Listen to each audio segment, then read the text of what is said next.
Birinchi savol. Allotrop shakl o'zgarishlar hosil qiluvchi elementlar berilgan javobni toping debdi. Xo'sh, allotropiya hosil qilish degani bitta elementni tabiatda bir necha oddiy moddalar hosil qilish hodisasi allotropiya deyiladi.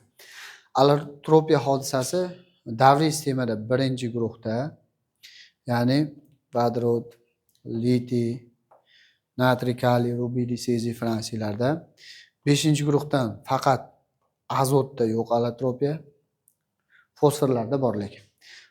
7-guruhda yo'q allotropiya, ftor, xlor, brom, yodlarda va 8-guruhda inert gazlarda ham allotropiya hodisasi yo'q. Geliy, neon, argonlarda. Ya'ni yodlab olish uchun 1, 7, 8-guruhda allotropiya hodisa hosil qilmaydi elementlar va 5-guruhda faqat azotda allotropiya yo'q. Endi javoblarga qarab chiqsak, kislorod allotropiyasi bor, ozon va kislorod. Ftorda yo'q. Shuning uchun A javob xato. B javob vodorodda yo'q. Birinchi guruh bo'lgani uchun, xlor 7-guruh bo'lgani uchun yo'q. 1, 7, 8-guruhlarda allotropiya yo'q. Azotda ham yo'q. Uglerodda bor, allotropiya mana azotda yo'q. 5-guruhda faqat azotda yo'q. Fosforda bor, qizil, qora, oq fosforlar, binafsha fosfor ham bor. Azotda yo'q lekin. Va D javobda 6-guruhda allotropiya bor. Rombik, monoklinik, plastik 6-guruh bor.